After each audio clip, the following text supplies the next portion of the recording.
Well, welcome once again to the Ahern video podcast. Last October, I gave a podcast on should I sell. And after that podcast, I continued to receive telephone calls and emails and telephone calls and emails and telephone calls and emails on should I sell. And each time I would advise the particular person that contacted me is the time to sell is when you are ready. But the time to sell is also when the market is there for the type of carrier or freight broker or logistics company that you are.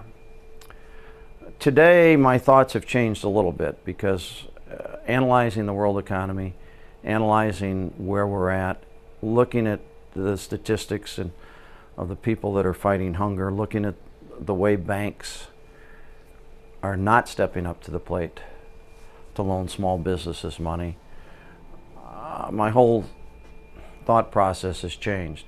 If you have something to sell and it represents a major portion of your retirement, then you should sell. I can give you example after example where one of my clients had an opportunity to sell 3 years ago. They said, no, we're exactly where we need to be. We're going to grow. Then all of a sudden, guess what happens? A blip happens. Their business changes dramatically. They go from an extremely profitable business to a business that isn't very profitable, and then they want to sell, but they expect to receive the same rate of return. And the whole dynamics of their financial position has changed. Therefore, the whole dynamics of a potential offer has changed, if an offer is even available.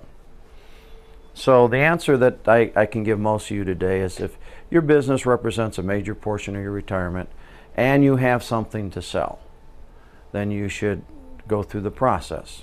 But the first thing you need to do is you need to make sure your expectations are in line with the market values. I'm constantly hearing from people. I've had my accountant review my company and it's worth $14 million. Or I've had my accountant review my company and it's worth $60 million. And what's your revenue? $10 million, $20 million. Well, the reality of the situation is nobody's going to pay that kind of money unless there's substantial assets that offset the purchase price to pay for something like that. If you're unrealistic in your pricing expectations, then they're not going to be interested in buying. Secondly, if you want to sell to a strategic buyer, they don't look at just the net profits. They look at the gross profit margins. They look at your operating expenses. They look at your growth from year to year. They look at your concentration of your business. They look at your fuel surcharges. They look at the way you dispatch your trucks. They look at the way you capture information, the way you utilize information. They look at your intellectual capital. And all those components drive to a strategic price. These are all critical components of the next thing you need to do is you have to recognize that if you sacrificed and worked 7 days a week and you didn't attend any of your children's school functions or activities, that does not equate to extra dollars. That's a decision that you made personally. But that decision that you made isn't going to impact the net proceeds unless the direct effect of that is increase in profitability and revenue each year. Now, that's the sad fact of life. And sometimes when you're selling, it becomes such an emotional process. I've dealt with people that have called me 3 and 4 times over a span of 3 or 4 years and the revenue keeps declining. And instead of fixing the problem, stabilizing the revenue, increasing revenue, and increasing the bottom line, they let it continue to slide and they keep coming back.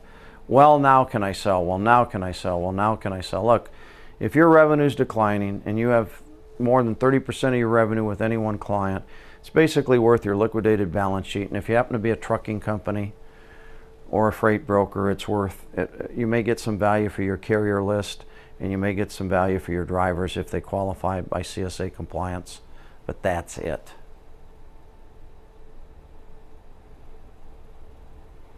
So the point is, if you got something to sell, sell it. The market's hot right now. I honestly believe that the market's going to die down. Real estate's come back too quickly. Yet when you look at the banking institutions and you look at the way that my daughter just went through a loan, and she had a lot of money that she had saved up, and she's 24 years old.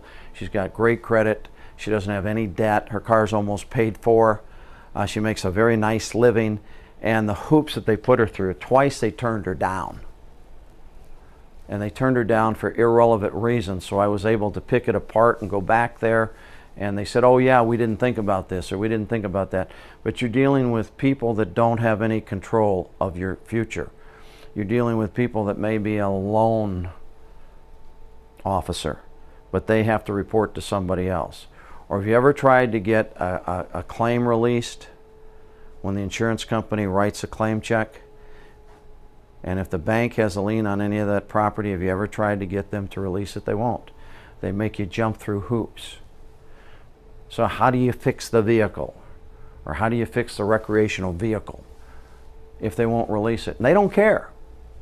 So the point I'm trying to make is, if you understand this, and you understand that regardless of what the propaganda says, the banks are not giving out money, you want to take care of your financial future, and you're questioning whether the Social Security and the 401ks are going to be there, or they're not going to make them derivatives of bonds in the future, then do something now. Take the approach, but be prepared. Know what the business is worth. Find people that can help you cross the finish line. Be realistic in your expectations, and then go for it. Until next time, thank you for attending the podcast.